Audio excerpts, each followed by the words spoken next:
ஓம் சாய்ராம். என் அன்பு குழந்தையே, நாளை வெள்ளியில் உனக்கு ஒரு அற்புதம் நடக்கப் போகிறது. இதோ நான் சொல்வதை கேட்டுவிட்டு சந்தோஷமாக தூங்கு என் செல்லமே. உன் யுகம், உனக்கான பூமி, உனக்கான வாழ்க்கை. இதோ எல்லாம் உன்னை வந்து சேரும் நல்ல நாள் மிக விரைவில் இருக்கும் என் செல்லமே. அது நாளைய பொழுதாக கூட இருக்கும், நல்ல பொழுதாகத்தான் இருக்கும். என் பிள்ளையின் சந்தோஷத்தில் வரும் கண்ணீரை பார்க்க என் மனம் ஏங்குகின்றது. நீ என்றும் தழைத்து வேரூன்றி நின்று வளர்ந்து மேலோங்கி நிற்கப் போகிறாய். இது சாயப்பாவின் சத்திய வாக்கு. இதோ உன்னுடைய எல்லா பிரச்சனைகள் எல்லாம் மண்ணில் தன் வளர்ச்சியை 1000 தடைகள் காணும் விதையாய் மண்ணில் விதைத்துள்ளேன். நீ நிச்சயம் நிழல்களாய் அடைக்கலம் தரும் மரமாய் வளர்ந்து நிற்கப் போகிறாய். நீ ஒரு வைரக்கல் என் செல்லமே. உன் வெளிச்சத்தின் ஒளியை போல் வீசவே நான் உனக்கு இவற்றையெல்லாம் நிகழ்த்துகிறேன். அதனால் நீ எதற்கும் பயப்பட வேண்டாம், கலங்க வேண்டாம். உன்னில் வெற்றி என்னும் தீபத்தை நான் ஏற்றிவிட்டேன். அதில் நீ பிரகாசமாக ஜொலிக்கப் போகிறாய்.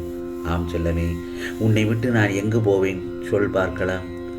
உன்னில் எப்போதும் நான் இருந்து கொண்டுதான் இருக்கிறேன்.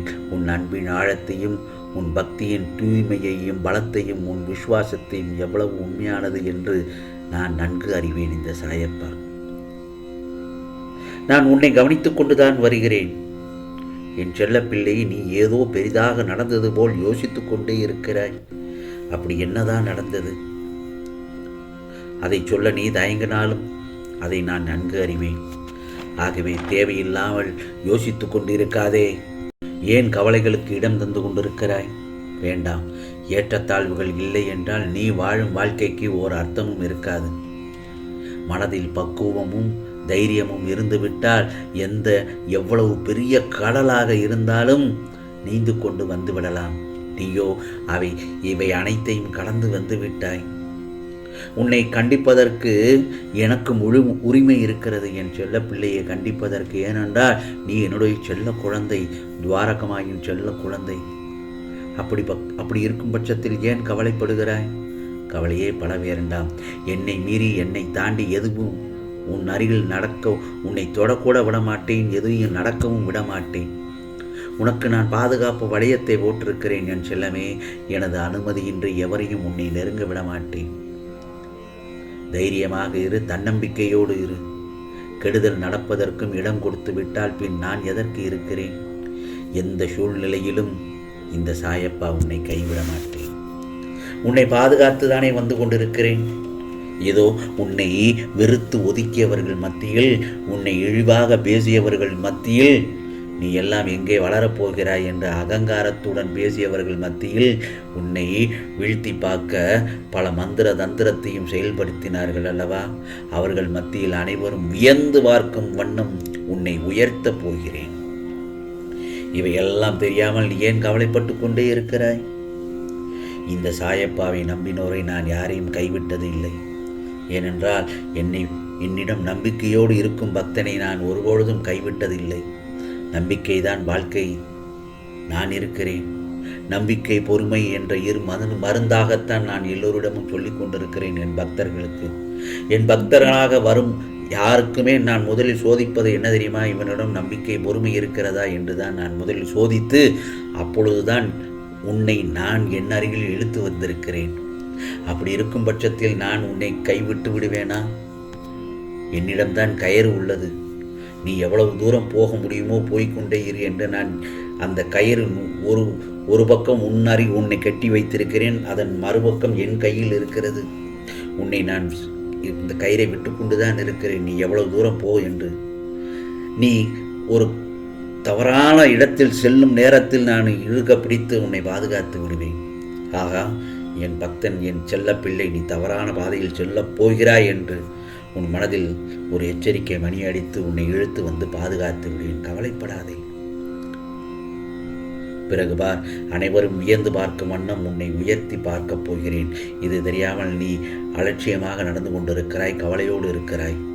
வாழ்க்கையில் நீ பயணிக்கும் ஒவ்வொரு நாளும் ஒவ்வொரு பக்கங்கள், புரிகிறதா? அதில் என்னெல்லாம் இருக்கும் தெரியுமா? கண்ணீர், சிரிப்பு, சந்தோஷம், ஆசை, கோபம், கஷ்டம், வெற்றி, தோல்வி, நல்லதுகள், கெட்டதுகள் என எல்லாம் நிறைந்துதான் இருக்கும். அந்த பக்கங்களில் நீ மட்டும் இடம்பெற மாட்டாய். உன்னுடைய எல்லா உறவுகளும், எல்லா கதாபாத்திரங்களும் அதில் இடம்பெற்றிருக்கும். புரிகிறதா? உன்னுடைய அண்ணன், தம்பி, பெரியப்பா, சித்தப்பா, மாமன், மச்சான் எல்லாருமே இருப்பார்கள். அம்மா, தங்கை, அத்தை, மாமா எல்லோரும் இருப்பார்கள் அந்த கதாபாத்திரத்தில், அந்த உறவுகளில்.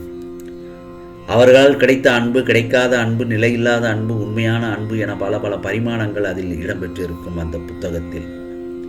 உண்மைதானே? அவை உணர்த்தும் புரிதல், ஒரு அன்பு விலகும் போது ஏற்படும் வலி, அன்பு கிடைக்கும் போது உண்டாகும் சந்தோஷம் என பலவிதமான வர்ணங்கள் கொண்டது.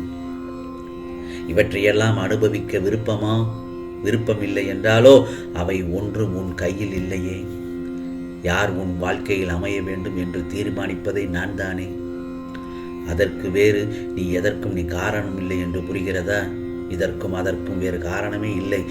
உறவுகள் என்றால் மனக்கசப்புகளும் சண்டைகளும் வருவது இயல்புதான். எந்த வீட்டில்தான் பிரச்சனைகள் இல்லை சொல் பார்க்கலாம். எல்லோரிடத்திலும் பிரச்சனைகள் இருக்கத்தான் செய்யும். எல்லோரும் இன்று சண்டை போடும், அடுத்த நிமிடத்தில் மாறிவிடுவார்கள். மாறிக்கொள்ளத்தான் வேண்டும். அதுதான் வாழ்க்கை, அதுதான் குடும்பம். அதற்கான உடனே நான் என் வாழ்க்கையை நான் தனியாக வாழப்போகிறேன் என்று சொல்வது அர்த்தமற்றது. முதலில் கூறியபடி உன் வாழ்க்கையில் என்ன நடந்தாலும் அதற்கு என்னுடைய முழு சம்மதம் வேண்டுமல்லவா? அதனால் நான் தனித்து வாழப்போகிறேன் என்று புலம்ப வேண்டாம். கைகளை சேர்த்து வைத்து அடித்தால்தான் கைதட்டலின் ஓசையே கிடைக்கும். ஒரு கை ஓசை என்றும் ஓசையாகாது. அதனால் தனித்து செயல்படு. ஆனால் தனித்து வாழ்வதற்கு யோசிக்காதே. நீ அன்பிற்காகவும் பாசத்திற்காகவும் ஏங்காதே. இந்த உலகத்தில் சுயநலம் பிடித்தவர்கள் தான் பலர் உள்ளனர் உன்னை சுற்றி. அதனால் யாரையும் எதிர்பார்த்து செய்யாத எதையும். அவர்கள் உன் அன்பை தவறாக பயன்படுத்திக் கொள்வார்கள். அதற்கான கர்ம பலன்களை நிச்சயம் அவர்கள் அவனை அனுபவிப்பார்களாகவே. எப்பொழுதுமே என்னை உன் மனசில் நினைத்தாலே போதும். சாயி சாயி என்று என்னை மனதார அழைத்தாலே போதும். உன் பிரச்சனையை தீர்த்து உனக்கானதை நிச்சயமாக செய்வதற்கு எங்கிருந்தாலும் ஓடோடி வந்து விடுவேன். உன்னை பல நாள் காக்க வைத்தேன் என்கிற கவலை உன்கிட்ட இருக்கு, என்கிட்டையும் இருக்கு. என் பிள்ளைக்கு செய்ய வேண்டியதற்கான காலம் இப்பொழுதுதானே வந்திருக்கிறது. அதனால் நாளைய பொழுது உனக்கு நல்ல பொழுதாக விடியும். நாளைய வெள்ளிக்கிழமை உனக்கு நல்ல பொழுதாக விடியும். இன்று இரவு எந்தவித கவலையும் இல்லாமல் நிம்மதியாக தூங்கு. ஏனென்றால் தூங்குவதற்கு முன் என் நாமத்தை சொல்லிக்கொண்டே தூங்கு. ஓம் சாயி நாதாய நமக, ஓம் சாயி நாதாய நமக, ஓம் சாயி நாதாய நமக என்று 3 முறை மட்டும் சொல். உன் பிரச்சனைகளை எல்லாம் தீர்த்து நாளைய விடியல் நல்லதாக இருக்கும்படி உன் சாயப்பா உனக்காக நிச்சயமாக மாற்றி விடுவேன். பிறகு நன்றி சொல்ல என் ஆலயத்திற்கு நீ ஓடோடி வருவாய், ஆனந்த கண்ணீர் விடுவாய். ஆம் செல்லமே, நிச்சயமாக நாளைய பொழுது உனக்கு நல்ல பொழுதாக விடியும்.